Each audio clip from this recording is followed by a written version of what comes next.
My name doesn't matter for this, so I'm just going to call myself what the guys at the district office called me my last year on the job, Trapline Tom.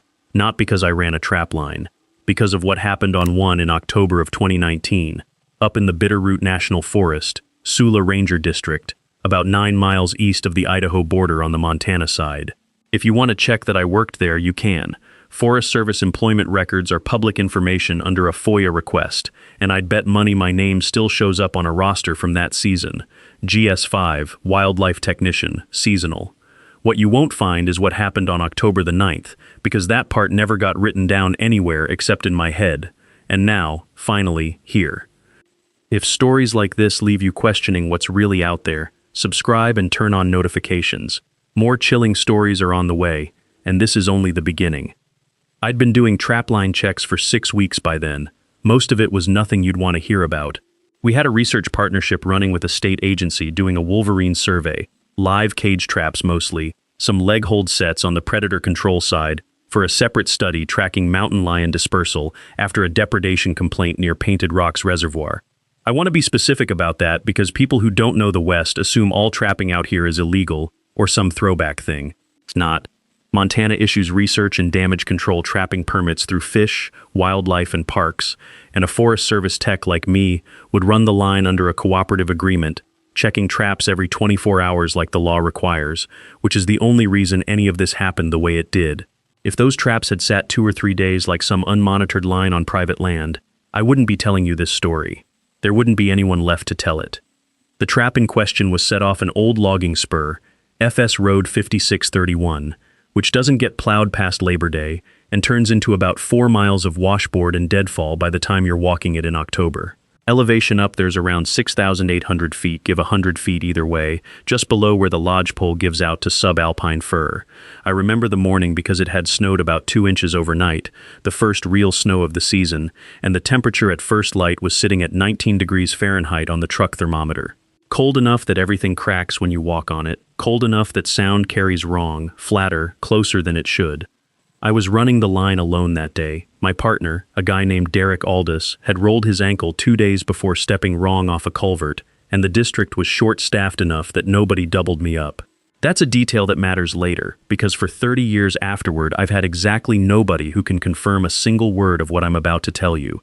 Just me, a clipboard, a Forest Service Polaris Ranger, and a trap line that ran 6 sets along about 2.5 miles of drainage, paralleling a creek the maps call Indian Creek, which feeds eventually into the West Fork Bitterroot. Set 4 was the one. It was a number 3 coil spring leg hold, padded jaws, the kind that's legal for research use because it's designed to hold without crushing the leg bone, set at the edge of a game trail where it crosses a small bench above the creek. I heard it before I saw it. Not a howl, not a bark. A sound I didn't have a word for then, and I'm not sure I have a perfect one now. High, thin, almost like a child's voice caught halfway between crying and a kind of stuttering whine, with a low rasp underneath it that didn't belong with the high part at all, like 2 different throats trying to make the same sound at the same time. I came around the last stand of fir with my rifle up, because that's protocol. You treat every catch as potentially defensive, and what I found in that trap stopped me cold enough that I actually took a step backward into a branch and about put my eye out. It was small. That's the first thing. Maybe 3.5 feet standing, though it wasn't standing. It was hunched low over the caught leg, rocking, covered in coarse, dark reddish-brown fur, thicker around the shoulders and thinning some on the forearms, where I could see skin underneath that looked disturbingly pale, almost grayish, like something that doesn't see daylight much. The head was wrong for any canid I know, and I've spent a career around wolves and coyotes. The skull was higher domed, the snout shorter and broader than a wolf's, more pushed in, and the eyes, when it finally looked up at me, were a pale amber yellow with a black sclera instead of white. Not glowing. People always want to say glowing. They didn't glow, they just didn't look away. The leg caught in the trap wasn't shaped like a dog's hind leg. The proportions were closer to a human child's. If you stretched that child's leg out and added a second knee joint partway down the shin, the way a deer's leg bends wrong compared to ours. The trap had caught it just above what I'll call the ankle, and there was blood, a lot of it, soaked into the snow in a dark ring, but the jaws hadn't closed all the way. Padded jaws on a coil spring set are designed not to. If it had been an old long spring trap with bare steel jaws, I think that leg comes off, And I think I'm not standing here telling you any of this, because I think what came after doesn't happen the same way if the leg comes off. I want to be honest about my first instinct, because the honest version makes me look less brave than the version people probably want.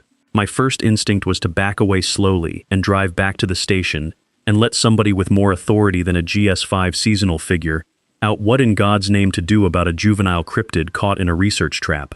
But it looked at me, and it made that sound again, the stuttering whine under the rasp, and it did something that broke whatever animal handling protocol was sitting in my head. It reached toward me with one clawed hand, fingers longer than they should have been, 3 fingers and a thumb, not the 4-fingered paw hand you'd draw if someone asked you to sketch a werewolf. 3 fingers and a thumb, like it was built for grasping something specific. Tools, maybe. I think about that a lot now. I set my rifle down. I want that on record because everyone who hears the rest of this asks why I didn't shoot, and the answer is that nothing about that moment told me to. It told me the opposite. It told me the way you know a kid is hurt and scared and not dangerous even when every rational alarm in your skull is screaming predator, predator, predator. I worked the trap release with my boot pinning the spring, the way you're trained, weight on the spring bar, thumb pressure on the pan to keep it from snapping shut again, and I eased the jaws open. The second the pressure came off, it didn't bolt. That's the part I still can't fully explain to myself. A wild animal released from a trap runs. This thing sat there another 4 or 5 seconds, leg pulled back against its body, and looked at me, and then it made a different sound, lower, almost a chuff, before it turned and half-loped, half-dragged itself into the timber, favoring that back leg badly. I stood there in the snow for a long time, long enough that my hands, which had been steady the whole time I was working the trap, started shaking once the adrenaline let go. I checked the time, 7:52 a.m. I wrote it on my clipboard under set 4, because that's what you do. You fill out the form, even when the form has no box for what actually happened. I wrote, catch released, species unidentified, juvenile canid presumed, trap reset. That word, presumed, is doing a lot of work in that sentence, and I knew it when I wrote it. I didn't tell Derek, I didn't tell my supervisor, a guy named Hollis Brandt who ran the wildlife program out of the Sula district office. I told myself it was a deformed coyote pup, maybe something with a congenital skeletal issue, maybe rabid, maybe 100 things that fit inside a world that makes sense. I'm a practical person. I balance my own checkbook.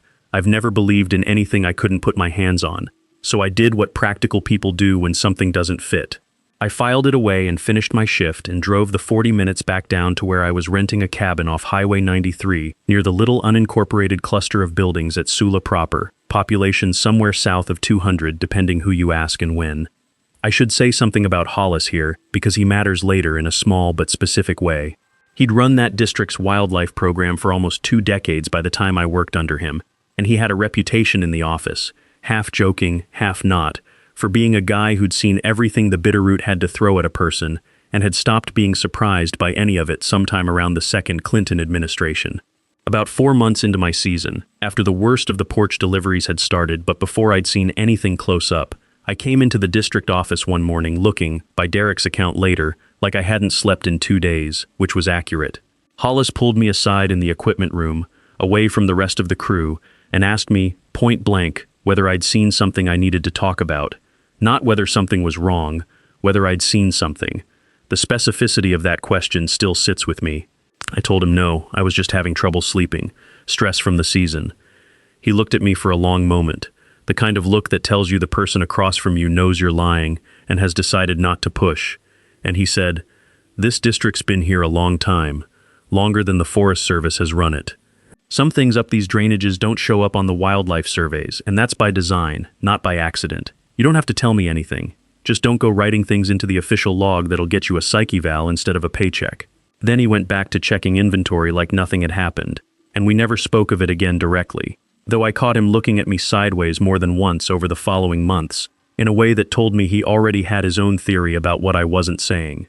I think about that conversation more than almost any other piece of this. It told me, without either of us saying it outright, that I wasn't the first seasonal tech to come through that office carrying something they couldn't put in the official paperwork, and that the institution itself, in its quiet, unofficial way, had made room for that truth without ever once acknowledging it existed. That night was the first night. I heard something on the porch around 2 a.m. My cabin sat about 60 yards off the highway, with the back of the property running up against national forest land, which is common down there, half that valley back straight into wilderness with no fence, no buffer, nothing but a property pin somewhere in the grass. I heard a heavy thump against the wood decking, then nothing. I didn't get up.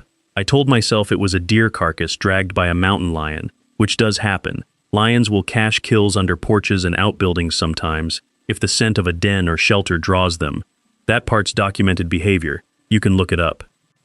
In the morning, there was a white-tailed doe leg, just the leg, cleanly separated at the joint, no saw marks, no knife marks, laid across the bottom porch step. Not dragged there, laid there, centered on the step like someone had taken care with the placement. I called it in as a predator depredation sighting, standard practice, because a clean joint separation without tool marks usually means a big cat or a bear, and FWP likes to track that kind of activity near residential pockets. The game warden who came out, a guy named Pete Sorrelson, looked at the cut for about 30 seconds and said it was the cleanest joint separation he'd seen that wasn't done with a knife. He said it twice, like he wanted me to push back on it. I didn't. I just nodded and said maybe a big tom lion. He wrote it up as undetermined predator activity and left. It happened again 4 nights later. A grouse this time, 2 of them actually, wings still attached, laid side by side on the step. Then 6 nights after that, most of a young mule deer, gutted clean, the gut pile itself placed about 10 feet off to the side in a neat mound, instead of scattered, the way a real predator leaves one. I started losing sleep over it, not from fear exactly, more from the slow creeping certainty building in my chest that I knew exactly what was doing this, and I'd been lying to myself about it for going on 3 weeks. I went back to set 4 on my next scheduled line check. The trap was still there, reset, untouched by anything since I'd reset it myself. But around the base of the nearest fir, about 8 feet off the game trail, I found something I'd missed the first time because I hadn't been looking for it. Claw marks on the bark, 4 parallel gouges starting about 5 feet up the trunk, deep enough that sap had crystallized in them, and below that, pressed into a patch of softer ground that had stayed shaded enough not to fully refreeze. A print. Not a paw print. A foot. Long, narrow, 5 toes, with the big toe set slightly apart the way a human's is and an ape's isn't quite, and claw marks at the tip of each toe instead of nails. 16 inches heel to toe by my tape measure. I photographed it. I still have that photograph, though I'll tell you up front, the EXIF data on it got wiped sometime around when I started having visitors I didn't ask for, and that's its own part of the story I'll get to. I want to walk through those first few weeks in more detail than I have, because I think the texture of it matters, the way the fear built in layers instead of all at once. The mule deer delivery was the one that broke something loose in me. I came out that morning in late October, the grass already silvered with frost, my breath fogging in front of me in the porch light I'd left on overnight, and the smell hit me before I saw anything clearly. Not the sharp copper smell of fresh blood, though that was there too, underneath. The dominant smell was something closer to wet dog crossed with the resinous sweetness I'd later place more precisely. A smell that didn't belong to any deer carcass I'd ever processed in my life, and I've processed plenty, growing up the way I did with a father who hunted every fall without fail. The deer itself was arranged with a deliberateness that still unsettles me to think about. The legs folded under the body the way you'd pose an animal for a photograph rather than the sprawled, chaotic position an actual kill leaves behind. The hide had been opened along a single clean line from sternum to pelvis. No ragged tearing, no claw drag. A cut that looked more like something done with a single deliberate motion of something very sharp than the work of teeth and claws tearing into meat out of hunger. The organs, as I mentioned, were removed entirely and set aside in a neat pile rather than left in the body cavity or scattered the way scavenging predators leave them. I stood on that porch for a long time that morning, coffee going cold in my hand, just looking at it, and I remember the specific thought that crossed my mind, clear as a bell, unbidden. This isn't a kill, this is a gift. Wrap the only way something without hands built for wrapping knows how to wrap a gift. I started doing something I'm not proud of, and also can't regret, because I think it's the only reason I'm alive to tell you this. I started leaving things at the base of that print. Not bait, not exactly. The first time I left a quarter of a deer carcass that had come off a roadkill call I'd responded to, the kind of thing the district disposes of routinely, dragging it about 20 feet off the trail and leaving. Within 2 days, it was gone. No scraps, no scatter, clean as if it had never been there. I started doing it weekly, partly out of some half-formed sense that I owed something. Mostly, if I'm honest, because some animal part of my own brain had decided this was a debt, and debts get paid both directions. The porch deliveries kept coming, but they changed character over the following month. They got less frequent and more deliberate. Instead of a leg or a gut pile, I'd find a whole animal, field-dressed with what had to be claws but executed with a precision that looked almost surgical. Organs removed and arranged rather than scattered, hide left mostly intact. There was one delivery in early December I haven't mentioned to anyone, a wild turkey, which is not common quarry for any predator in that part of the Bitterroot given the terrain and elevation. Plucked almost completely clean of feathers except for the tail fan, which had been left intact and fanned out deliberately against the porch decking, the way you'd display something rather than simply leave it.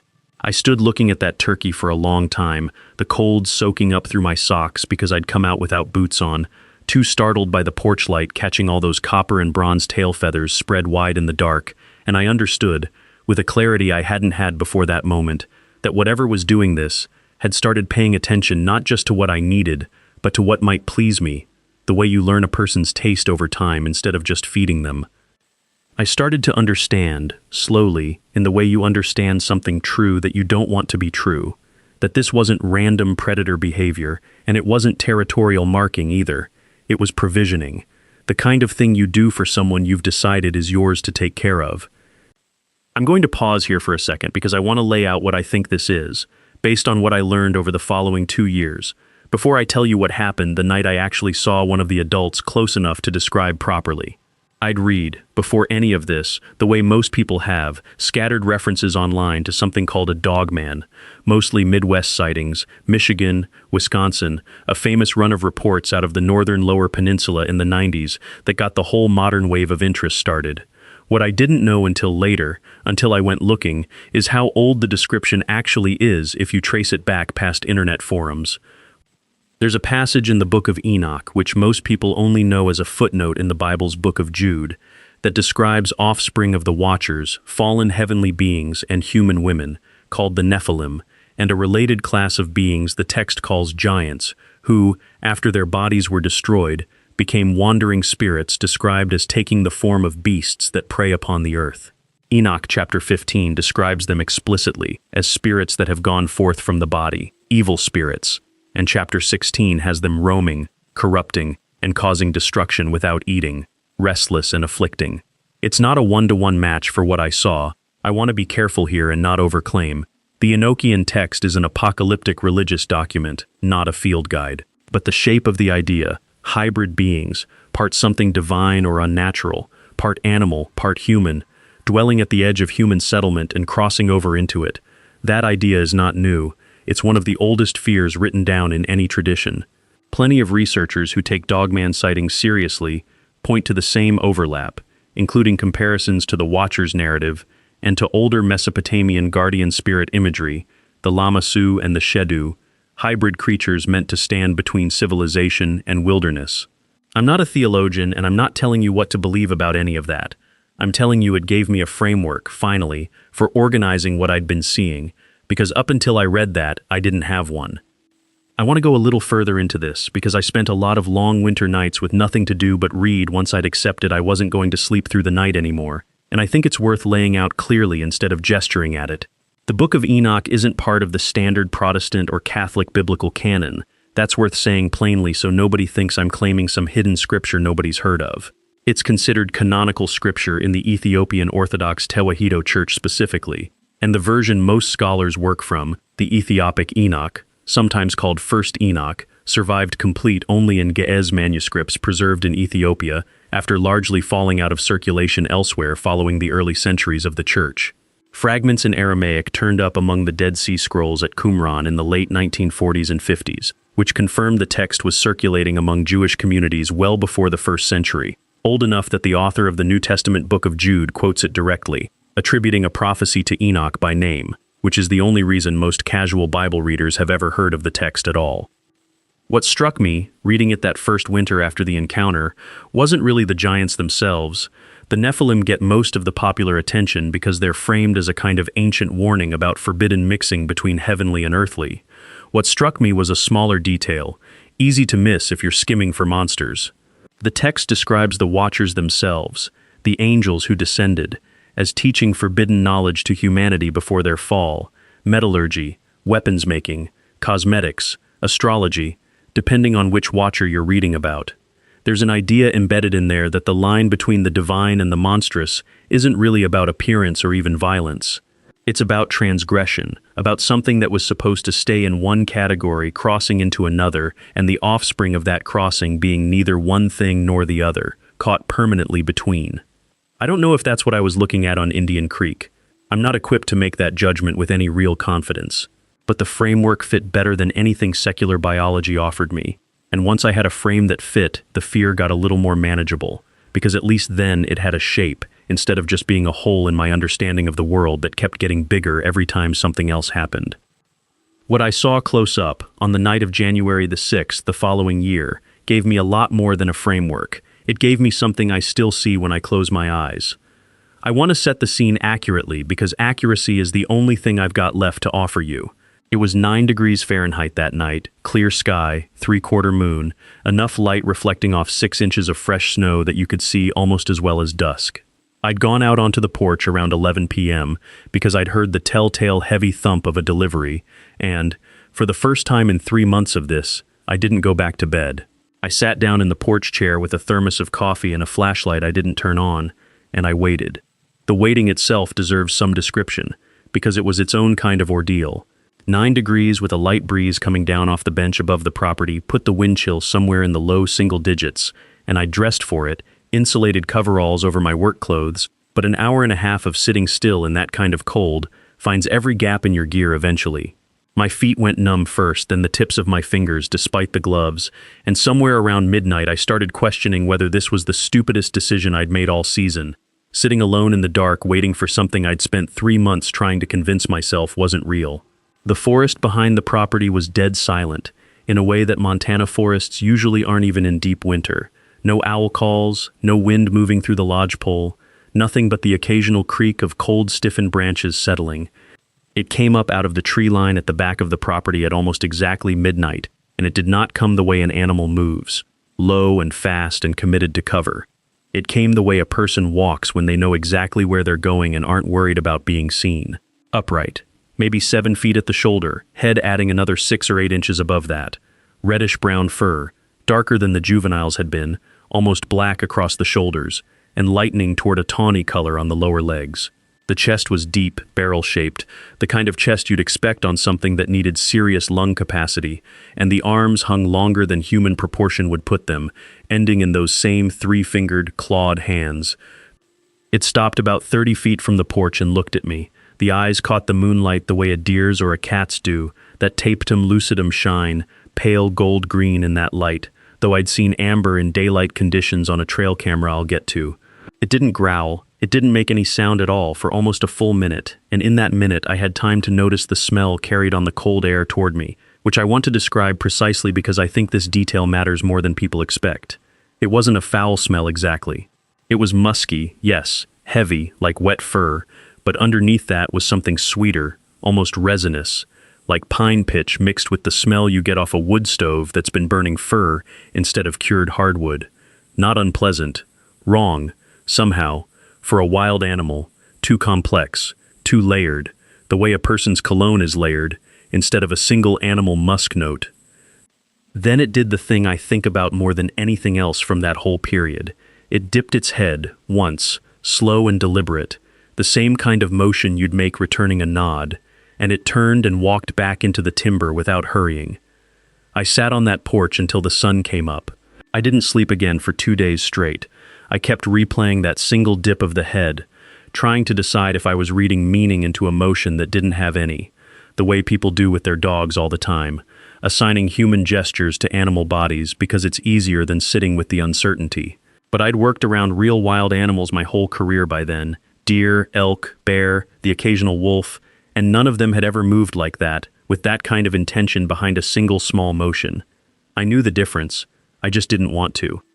Before I get to the camera and the lion and the rest of it, I want to tell you about the second time I saw the juvenile, because I think it explains something about how fast these things grow and how fast they learn, and because it's the encounter that finally made the whole thing feel less like a haunting and more like a relationship I'd accidentally entered into. It was the following March, about 5 months after the trapping, mud season in the Bitterroot, the kind of stretch where the snowpack starts dumping water into every drainage at once and the Forest Service roads turn into something closer to riverbeds than roads. I was up checking a different set of cameras, unrelated to the trap line, part of a separate elk calving survey, when I came around a bend in Indian Creek and found it sitting on a flat rock at the edge of the water, alone, working at something with its hands. It heard me before I was close enough to see clearly, head coming up fast, and for a half-second every instinct in my body told me to back away slow the way you would from any startled wild animal twice your projected adult size. It didn't run. It watched me, and I watched it, and I noticed the leg first, because that's what I'd come looking for without admitting to myself that's what I was doing. The scar tissue had healed into a pale ring just above the joint, fur grown back thinner there than everywhere else, a permanent mark of the trap.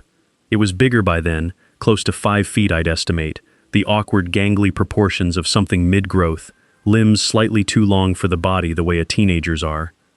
What it had been working at on that rock was a trout, a good-sized one, maybe 16 inches, and it had it pinned under one clawed hand while the other worked at the gills with something close to surgical care, the same precision I'd later come to recognize in the Porch deliveries. It wasn't eating, it was cleaning the fish the way you'd clean a fish for someone else to eat, which struck me at the time as such an oddly domestic thing to witness that I almost laughed, except laughing felt like exactly the wrong thing to do standing 15 feet from something that size with claws like that. It held my gaze for maybe 10 seconds, then went back to the fish, unbothered, the way you'd ignore a neighbor walking past while you did yard work. I backed away slowly and didn't mention it to anyone, and that became the pattern for the rest of that spring. I'd catch glimpses, never close, never threatening, just confirmation that it was still in the area, still healing, still growing. What started as a juvenile in a leg-hold trap had turned into something that watched my property year-round, and the kills never stopped coming. And somewhere around month 14, I stopped being afraid of the Porch deliveries and started being afraid of what it meant that I'd stopped being afraid. By the spring after that first close encounter, I'd put a trail camera up, a Bushnell with infrared, mounted to a fence post about 40 yards back from the porch, angled to cover the most common approach line out of the timber. I want to be straightforward about the camera's limitations, because I think honesty about what didn't work matters as much as what did. Infrared trail cameras struggle badly with large, fast-moving subjects at close range, especially in low light. You get motion blur, you get washed-out highlights off reflective eyes, and across about 14 months of operation, I captured exactly 9 usable frames showing anything other than the deer, elk, and 1 black bear that also used that game trail regularly. Of those 9, 6 were blurred enough to be functionally useless, the kind of image that proves nothing to anyone who wasn't already standing on that porch with me. 3 were clear enough that I kept them. I'm not going to tell you those 3 photographs survived in any form you could verify, and I want to explain why instead of just asserting it, because I think the explanation is the more honest move. About 4 months after the first close encounter, in May, a man came to my door identifying himself as part of a wildlife research collective, said his name was Garrett Voss, said he'd heard through informal channels, hunters' forums mostly, that I'd had unusual sightings in the area. I didn't trust him immediately. There was something too smooth about how he talked, too rehearsed, the way Captain Prescott must have sounded to men like Wesley Ramsey 30 years earlier in a different forest a few hundred miles north of where I was standing. Voss asked to see anything I'd documented. I showed him copies of the photographs, not the originals, because some instinct in me had already made backups onto a separate drive I kept in a safe deposit box in Hamilton, the county seat, about 45 minutes north. That instinct is the only reason I have anything left at all. 2 weeks after Voss's visit, my cabin was broken into while I was working a line check. Nothing taken except the trail camera's SD card, still in the camera, and a notebook I'd been keeping with dates and observations, the same kind of notebook the night monitor up in Yellowstone kept, for whatever that's worth as a pattern. The original photographs on my laptop were gone too, deleted cleanly enough that a data recovery specialist I paid out of pocket in Missoula told me whoever did it knew exactly what they were doing, used a tool that overwrites the sectors rather than just deleting the file pointer, which is not something a casual burglar does. I filed a police report with the Ravalli County Sheriff's Office. You can check that filing exists. I won't tell you what case number to look for, because I don't have it memorized anymore, and I've made peace with not chasing down every thread. The backup copies survived, because they were physically locked in a bank 45 minutes away. I still have them. I'm not putting them in this story because a description of a single grainy infrared frame is going to convince exactly nobody who wasn't standing where I was standing. And I'd rather you trust the texture of what I'm telling you than squint at a low-resolution photograph and decide for yourself whether it's a bear standing wrong. What I can tell you from those 3 frames, because I've looked at them more times than I can count, is this. One shows what I'm certain is the juvenile from the trap, recognizable by a healed scar pattern on the lower left leg consistent with where the trap had caught it, now noticeably larger, maybe 5 feet at the shoulder, suggesting somewhere between 1 and 2 years of growth in the 14 months between the trapping and the photograph. The second shows 2 adults moving together, parallel, the kind of coordinated gait you see in social canids, but executed by something walking upright. The third, the clearest of the 9, shows the one I'd come to think of as the one who nodded to me on the porch that January night, standing still, facing the camera directly, which trail camera operators will tell you almost never happens with genuinely wild animals, because they react to the infrared flash or the camera's faint shutter sound. This one was looking dead at the lens like it knew exactly what the device was and had decided not to care. The break-in changed something in me. Up until then, I'd been treating this as my secret, manageable, contained to my property and my own nervous system. After Voss, after the break-in, I understood that whatever this was, it had attracted attention from people whose interest in it was a different shape than mine. I started asking around, carefully, the way you do when you don't want to sound like the guy at the bar everyone backs away from. I talked to an old-timer named Cyrus Wheeldon who'd run an outfitting and guide service out of the Sula Valley for almost 40 years before retiring, the kind of guy who knew every drainage in that district better than the Forest Service's own maps. I asked him, roundabout, whether he'd ever heard of anything strange up around Indian Creek or the higher benches toward the Idaho line. He didn't laugh at me. He got quiet, the way people get quiet when they've decided to actually answer a question instead of deflecting it, and he told me his grandfather, who'd homesteaded in that valley back when it was still mostly Salish and Kootenai hunting ground, before white settlement consolidated around the 1870s and 80s, used to talk about something the old-timers called the long walkers, said to keep to the high benches and only come down during hard winters when game got scarce in the high country. Cyrus said his grandfather's generation left meat out deliberately during bad winters, the same instinct I'd stumbled into on my own, a kind of unspoken arrangement that you didn't talk about and you didn't test. I want to flag something here for anyone checking this against the record, because I told you accuracy mattered to me, and I mean that. I haven't been able to find the term long walkers in any published ethnographic collection from the Bitterroot Salish or the Confederated Salish and Kootenai tribes, and I want to be upfront that this detail rests entirely on one elderly guide's second-hand account of his grandfather, 3 generations removed from anything you could verify in writing. It's entirely possible Cyrus's family folklore blended Salish oral tradition with later settler folklore, the way frontier stories often did, picking up pieces from multiple sources and fusing them into a single family narrative. I'm including it because it's what I was told, and because it matched, eerily, what I'd already lived through, not because I can hand you a citation for it. There's a second thread to the Voss visit I haven't told you yet, and I held it back because it complicates the story in a way I'm still not fully comfortable with. About 3 weeks after the break-in, I got a phone call, not at the cabin, I didn't have a landline there, but on my cell, while I was down in Hamilton running errands, from a number with no caller ID. The voice on the other end was male, mid-30s maybe by the texture of it, and he identified himself only as working with what he called a private research consortium, not Voss, a different man, though he referenced Voss by name as a colleague, which told me whatever organization this was, it had more than one person interested in my particular stretch of forest. He asked me, very directly, whether I'd be willing to relocate, paid position, generous relocation package, to continue what he called field documentation work, somewhere he wouldn't specify over the phone. I asked him what exactly I'd be documenting.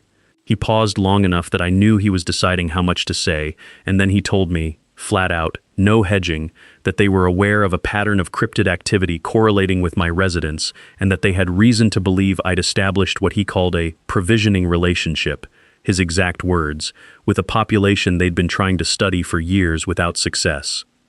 I hung up on him. I changed my number within the week. I never heard from either of them again. Not directly, though I'll tell you that for the rest of my time in that valley, I had the specific, hard-to-shake sense of being a study subject myself, which is an uncomfortable thing to carry around on top of everything else.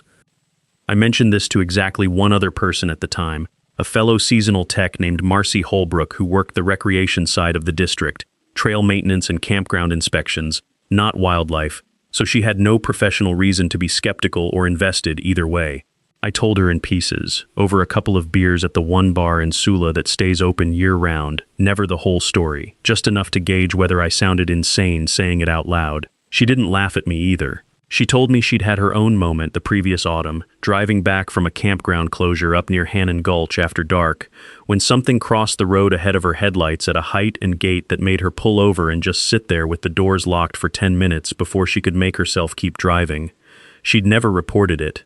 She said the same thing everyone in that valley who's seen something eventually says, which is that you don't report it because there's no form for it and no one wants to be the ranger who saw a monster. Marcy and I stayed in touch for a few years after I left, mostly holiday texts, the occasional phone call when one of us was driving through the other's part of the country. She eventually transferred to a district in Wyoming, closer to her family, and the last real conversation we had about any of this was maybe 4 years ago, when she called me out of nowhere on a Tuesday evening and asked, without much preamble, whether I still thought about it. I told her I did. She told me she'd started leaving food out too, on her own property in Wyoming, nowhere near the Bitterroot, just an old habit she couldn't shake even though nothing had ever come to collect it there. We talked for almost an hour that night, two people who'd both seen enough at the edges of that wilderness corridor to never fully trust an empty tree line again, comparing notes on a fear neither of us could fully name, and both of us had decided, independently, to live alongside rather than run from. The second close encounter, the one that nearly got me killed, happened the following October, almost exactly a year after the trapping, and it wasn't the dogman that almost killed me. It was a mountain lion, and the reason I bring it up is because of what happened immediately after. I was checking the same trap line, set 4 specifically, out of some compulsion I'd never fully examined, when a lion came off a deadfall about 15 feet above the trail and hit me from the side before I'd registered it was there. Mountain lion attacks on adult humans are rare but well documented.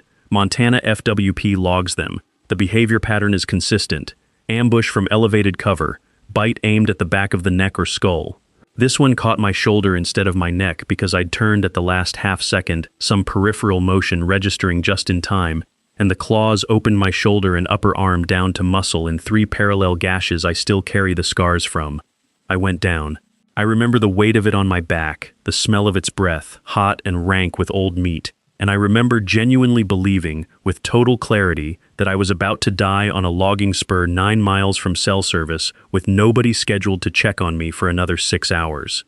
I want to describe the specific texture of those few seconds, because I think the slowness of it is part of why I remember it so completely. There's a thing that happens in genuine crisis where time stops behaving the way it normally does, where you notice details that have no business mattering, and what I noticed, pinned under roughly 130 pounds of mountain lion with its full weight driving my face into half-frozen mud, was the specific sound of my own pulse hammering in my ears, louder than the cat snarling, louder than anything, and the cold seeping up through the front of my jacket where it had pressed me flat, and a strange, distant clarity about the fact that the lion's claws, even tearing through my shoulder, didn't hurt yet the way I expected pain to feel. That came later, all at once, like a delayed switch being thrown. Then the weight came off me, all at once, like something had simply removed it. I heard the lion scream, an actual scream, the sound mountain lions make in distress that people mistake for a woman crying, and then a much heavier sound, a single impact, bone and muscle hitting a tree trunk hard enough that I felt it through the ground under my chest. I didn't see most of it. I had blood running into my eye and I was in shock and going into it faster by the second.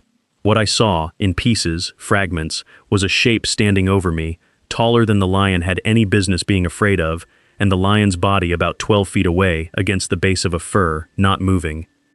The sounds that followed are the part I have the hardest time describing accurately, and I want to be honest about that difficulty, instead of smoothing it over into something cleaner than what I actually experienced. I was going into shock, my vision narrowing the way it does, sound coming through as if filtered through water, so what I'm about to describe is filtered through all of that uncertainty.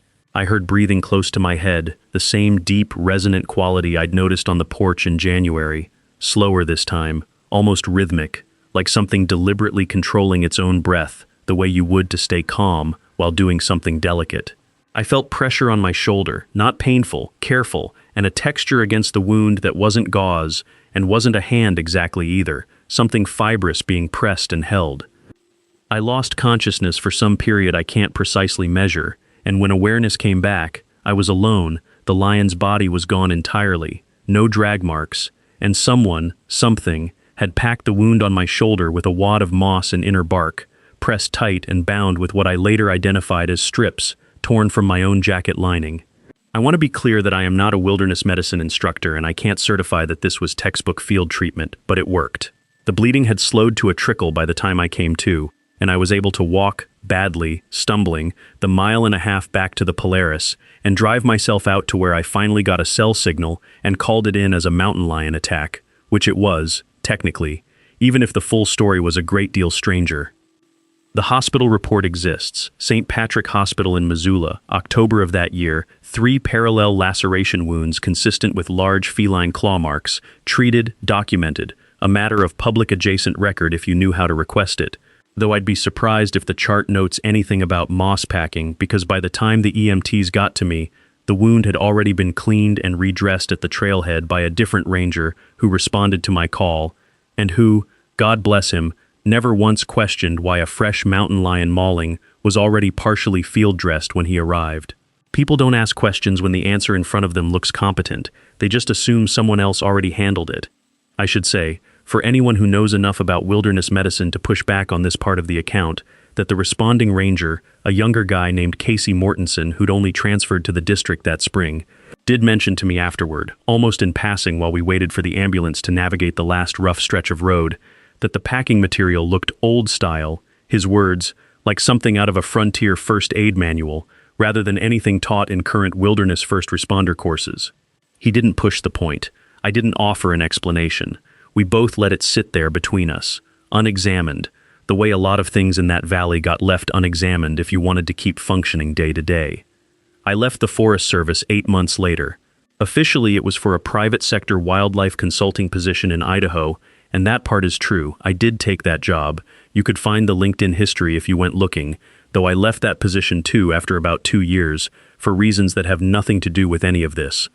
The real reason I left Sula was that I couldn't keep living inside an arrangement I didn't fully understand and definitely hadn't agreed to in any conscious way. Before I left, I had one more conversation with Hollis Brandt that I haven't told you about, and I think it belongs here because it's the closest thing I ever got to confirmation from someone in an official capacity that I wasn't losing my mind. It was my last week at the district, boxes already packed in the back of my truck, and Hollis caught me alone in the equipment room again, the same spot where he'd first asked me, almost 2 years earlier, whether I'd seen something. This time he didn't ask. He just stood there for a minute, arms crossed, looking at the inventory shelves instead of at me, and then he said, "You're the third tech I've watched leave this district carrying something they never wrote down." I didn't say anything. I didn't know what to say. He kept going, quieter now, like he was working something out for himself as much as telling me. First one was back in the 90s, before my time here, but I heard about it secondhand from the guy I replaced. Quit without notice, no explanation, moved to Oregon, and never came back for his last paycheck. Second one was about 6 years before you. A woman, sharp, good at her job, started leaving her porch light on all night, every night, even in summer, then one day just didn't show up for her shift, and her apartment in Hamilton was cleaned out within 48 hours. He finally looked at me. "You made it 2 full seasons. That's longer than either of them. I don't know what that means about you, but I wanted you to know it before you drove out of here." I asked him, point blank, finally, after 2 years of dancing around it, whether he knew what was out there. He shook his head slowly. "I know what this district has always told its people, going back further than the paperwork goes. Leave it alone and it leaves you alone.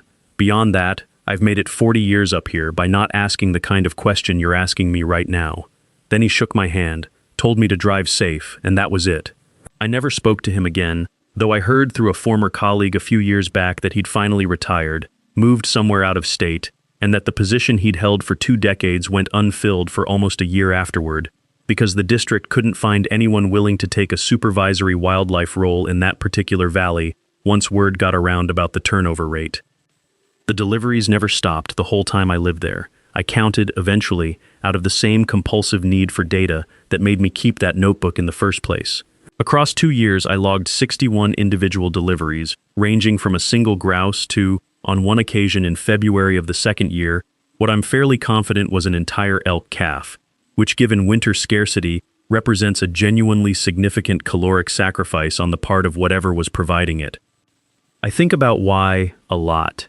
I think about the framework Cyrus gave me, the long walkers, the idea of an old, unspoken arrangement between people in that valley and something that lived in the high benches and only came down in hard winters. I think about the Enochian framework too, imperfect as the match is, the idea of beings caught between categories, neither fully animal nor fully something else. Restless, watching, bound to the wild edges of human settlement in a way that's older than any single religious tradition's attempt to explain it. Mostly I think about the specific moment that started all of it. A juvenile animal in pain, looking at me with eyes that had something behind them I recognized, and a choice I made in about 4 seconds that I never fully thought through and have never regretted. I don't live in Montana anymore. I won't tell you exactly where I am now, not because I think anyone's still watching, though I genuinely don't know that for certain given what happened with Voss, but because some habits don't go away once you've learned them. I still leave meat out sometimes, on a back porch a long way from the Bitterroot, more out of ritual than expectation, the way you might light a candle for somebody even after you've stopped believing it does anything. Nothing's ever taken it, I don't expect it to. Whatever debt got paid between me and that family up on Indian Creek, I think it got settled in full somewhere around delivery number 61, the elk calf, the last one I logged before I packed up and left the valley for good. But here's the thing I keep coming back to, the thing that doesn't let me file this away as a closed chapter the way I'd like to.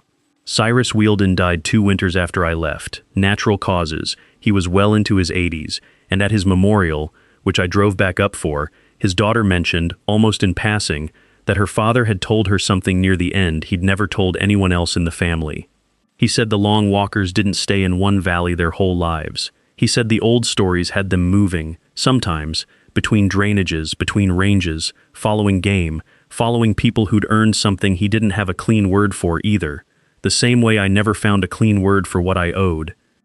I stayed after the service longer than I'd planned to, talking with Cyrus's daughter on the porch of the family place outside Sula while the light went down over the valley. She asked me, carefully, the way people ask questions they're not sure they want answered, whether I'd ever experienced anything strange while I was working that district. I thought about lying, the way I'd lied to Hollis, the way I'd lied to everyone for 2 years. Something about the day, the funeral, the particular exhaustion of finally being allowed to grieve a man who'd handed me a piece of the truth and then died before I could ask him to finish the rest of it, made me tell her almost everything instead.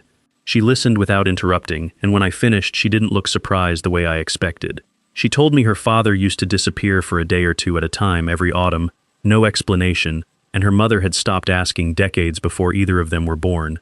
She said she always assumed it was an old guide's private fishing spot, something sentimental from his outfitting years. Sitting there with the valley going dark below us, neither of us said the other thing we were both thinking, which is that maybe it hadn't been fishing at all.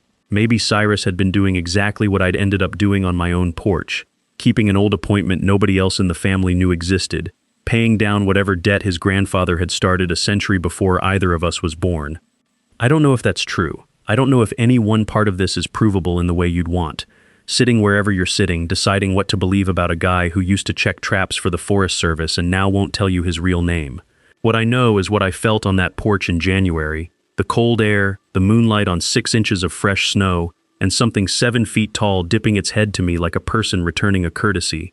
I know what was packed into my shoulder on a logging spur in October, and I know the lion's body was never found. Not by me, not by Fish, Wildlife and Parks, not by anyone, though they did log the attack and did, for the record, send a warden out to search the area for a problem cat that they never located, which they noted in their own file as unusual given the apparent severity of the attack. I freed something young from a trap because it was hurting and I couldn't make myself walk away. I never once decided to feed a family of dogmen for 2 years. That's just what happens, I've come to understand, when something that doesn't forget a debt decides you're the one it owes. You don't get a vote in how long the arrangement lasts. You just get to decide, the way I did, every single time another kill showed up on the porch step, whether you're going to be afraid of it or whether you're going to be grateful, and somewhere around the second year, I stopped being able to tell the difference between those two feelings at all. If you're out in the Bitterroot, or anywhere with enough unbroken timber and enough distance from the nearest paved road, and you ever come across something small and hurt and not quite right in a trap, I'm not going to tell you what to do. I'm just going to tell you what I did and let you carry that the same way I have. There's one more piece of this I haven't told anyone. Not Marcy, not the data recovery specialist, not the warden who took my mountain lion report. I've sat on it for years trying to decide whether including it makes the whole account more credible or less, and I've finally landed on telling it because leaving it out feels like the bigger dishonesty.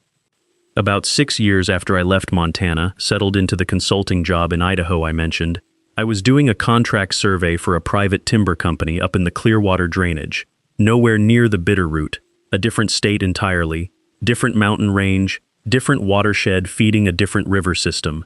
I want to be precise about the distance because I think it matters to what I'm about to describe. Straight line distance from my old cabin near Sula to where I was working that week was somewhere in the neighborhood of 110 miles, crossing the Bitterroot crest itself, the Selway Bitterroot wilderness sitting between the 2 points, nearly 1.5 million acres of roadless country, some of the most continuous unbroken wilderness left in the lower 48. I was checking a remote camera array, standard timber company wildlife compliance work, the kind of survey required before certain harvest units get approved, when I found a trail camera that had captured something at 3:47 in the morning, 11 days earlier. A juvenile, younger than the one I'd freed, smaller, maybe 2.5 feet at the shoulder, moving low and tentative through the frame the way a young animal moves when it hasn't fully grown into confidence yet. I almost dismissed it as a bear cub. The resolution wasn't great, until it paused at the edge of the frame and turned its head toward the camera, and even through the grain I could see the proportions were wrong for a bear, the limbs too long, the posture starting to straighten toward upright in a way no bear cub does. I sat in my truck in that timber unit for a long time after seeing that frame. 110 miles is a long way for an individual animal's range to stretch, even accounting for the connected wilderness corridor between the 2 points. And I'm not telling you this to claim it was the same family, the same individuals I'd known. I have no way to verify that, and I won't pretend otherwise. What I will tell you is that it confirmed something I'd started to suspect on my own in the years since leaving Sula, which is that whatever these things are, they're not confined to one valley, one drainage, one isolated population clinging to survival in a single pocket of the Bitterroot. The wilderness corridor connecting that range to the Clearwater, the Selkirks further north, the Cabinet Mountains, all of it forms a nearly unbroken band of roadless country running from central Idaho up into British Columbia.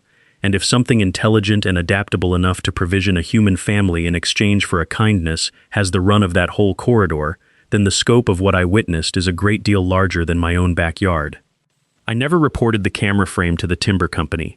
I copied it onto my own drive, the same way I'd learned to do after Voss, and I drove home that night instead of finishing the rest of the array as scheduled, and I called in sick the next day, which I'd never done on that contract before or since.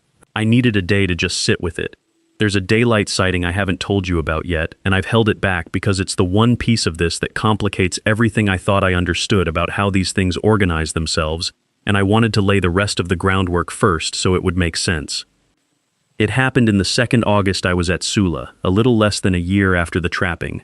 On a day I was up doing a routine vegetation transect for a separate fuels reduction survey, nothing to do with the dogmen at all, just standard work measuring understory density along a grid the district uses to plan prescribed burns. I was about 2 miles northeast of my usual trap line, higher up, closer to 7,000 feet, in a stretch of old growth that hadn't seen a meaningful fire in at least a century by the look of the duff layer. Midday, full sun, temperature somewhere in the low 70s, the kind of bright, ordinary Montana summer day where you'd never expect to see anything stranger than a marmot. I came over a small rise and looked down into a shallow bowl, maybe 3 acres, ringed by old subalpine fir, and there they were. Not one, not the juvenile alone, not a single adult on a midnight porch visit. 5 of them, spread across the open ground in a loose, unhurried arrangement that took me a second to even process as deliberate rather than random. 2 were sitting, actually sitting, weight back on their haunches in a posture closer to how a person sits cross-legged than how any quadruped rests. 1 was standing near the tree line, motionless, the way a sentry stands when they've been doing it long enough that stillness costs them nothing.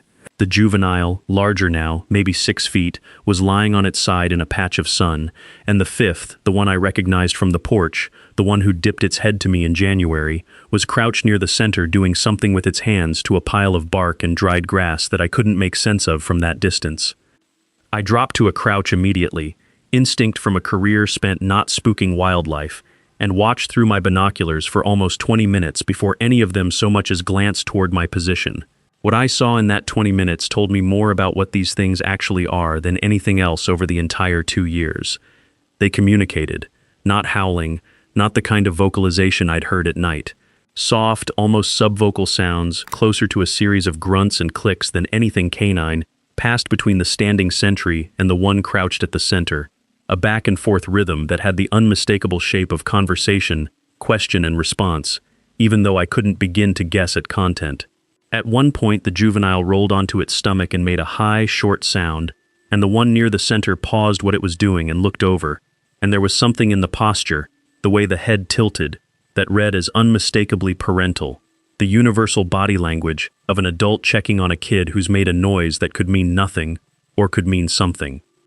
The thing the one at the center had been working on, I realized eventually, was a kind of structure, woven bark strips and grass laid over a frame of bent willow branches, maybe 2 feet across, and I watched it finish the piece it was working and set it down beside 3 or 4 others already completed, lined up in a row at the edge of the clearing. I have no idea what they were for. Baskets, maybe, in the loosest sense. Some kind of cordage. I'm not equipped to say, and I want to be honest that I'm speculating past what I actually observed. What I can tell you with total confidence is that it wasn't instinctual nest building or denning behavior. It was craft. Repeated, practiced, the kind of motion that comes from doing something many times before and getting better at it. I left before they noticed me, backing out the way I'd come, taking almost 40 minutes to retreat half a mile because I didn't want a single snapped branch to give me away. I never told anyone at the district about that clearing. I marked its rough location in my head and never went back, partly out of respect and partly, if I'm honest, out of fear that going back uninvited would have read differently than the porch, where I was on my own property and they were the ones choosing to approach. That bowl in the timber felt like walking into someone's home without knocking, and some part of me understood, watching them, that the patience they'd shown me up to that point had limits I didn't want to test by pushing my luck twice. I think about that clearing more than almost anything else from those 2 years, more even than the porch encounter or the lion attack.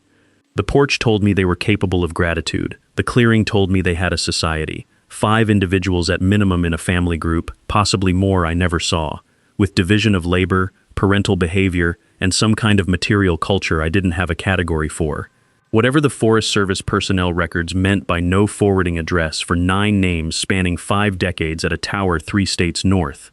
Whatever Wesley Ramsey's pack in the Nevada desert was actually negotiating for when their alpha scratched a mountain range into armored glass. I don't think any of it was about predators defending territory in the way a textbook would describe it. I think it was about a different kind of people asking, in the only way they had, to be left alone, and finding that the asking worked better with some of us than others. I want to add one more detail about that camera frame before I move on, because it's stuck with me in a way that's hard to explain unless you've spent time looking at hundreds of trail camera images the way wildlife survey work requires you to. After years of reviewing footage of deer, elk, bear, the occasional wolf or lion, you develop an instinct for what a genuinely wild, unself-conscious animal looks like on camera versus something that's aware of being observed. Wild animals move through a frame the way water moves through a channel, following the path of least resistance, indifferent to the camera's presence unless the flash or shutter sound startles them. That juvenile, even at 2.5 feet, even half-formed and tentative in its movements, paused and turned toward the lens with something that read, unmistakably to my trained eye, as recognition, not fear, not curiosity in the animal sense, something closer to acknowledgement, the way you'd glance at a security camera in a parking garage knowing exactly what it is and choosing to walk past it anyway. I think about Wesley Ramsey sometimes, the soldier from the Montana-Idaho border case that came out a few years back, the one with the convoy and the captured pack and the message scratched into the glass.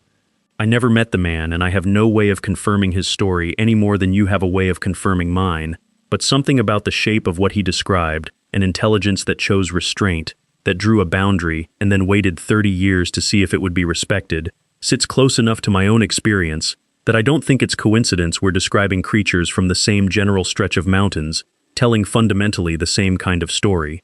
Different species maybe, his pack moved on all fours half the time and mine never did, but the same underlying truth. Whatever's out there in that country, it's been making arrangements with people for a long time, and it remembers who kept their end of the deal and who didn't. I don't know how this ends. I don't think it does end, not in any clean way. Not the kind of ending you get in a story somebody wrote on purpose instead of one that just happened to a person and kept happening for years after the part most people would call the climax. I'm older now. I think about that juvenile in the trap less often than I used to, but I still think about it, especially in October, especially when the first real cold snap comes through and I find myself standing on whatever porch I happen to have, looking at the tree line, half expecting and half hoping for a sound I haven't heard in years. Some nights, standing out there in whatever cold climate I've landed in since leaving Montana, I find myself running back through the math of it, the way I used to log entries in that notebook out of pure compulsive habit. 61 deliveries logged over 2 years. 1 trapping, 1 release, 4 seconds of decision that I still can't fully account for in terms of why I made it, instead of walking away the way every rational instinct told me to. One night on a porch in January, where something 7 feet tall looked at me with eyes I recognized and decided, for reasons I'll never fully understand, that I was worth the trouble of acknowledging.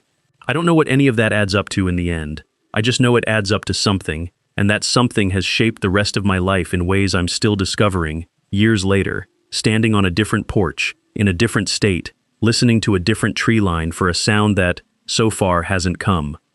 The leg hold trap that caught it, by the way, the actual physical trap, is still out there as far as I know, still part of the district's research equipment inventory, unless someone's retired it since, sitting in a gear shed at the Sula station with a tag on it that says nothing more than Set 4, Indian Creek Drainage, padded jaw, research use only. Nobody at that station has any idea what that trap caught one cold morning in October, and I've decided, after years of turning it over, that's exactly how it should stay. Some debts don't need an audience. They just need someone willing to keep paying them, quietly, for as long as it takes, and trust that whatever's on the other end of the arrangement is keeping count the same way you are. I think sometimes about what would have happened if Derek hadn't rolled his ankle that week, if I'd had a partner standing next to me at Set 4 that morning, somebody else's eyes on the same scene. Maybe the trap gets reported through normal channels, animal control gets called, a wildlife biologist from the regional office drives out to take samples, and the whole thing becomes a footnote in some agency database, instead of a private debt between me and a family of things nobody else believes exist. I don't know if that version would have ended better or worse. I just know it wouldn't have ended the way mine did, with 61 kills logged on a porch step and a 7-foot shape that once dipped its head to me in the cold like it was returning a courtesy. I got the version where I was alone enough, scared enough, and stubborn enough to keep showing up. I don't regret that, even now, even with everything it cost me.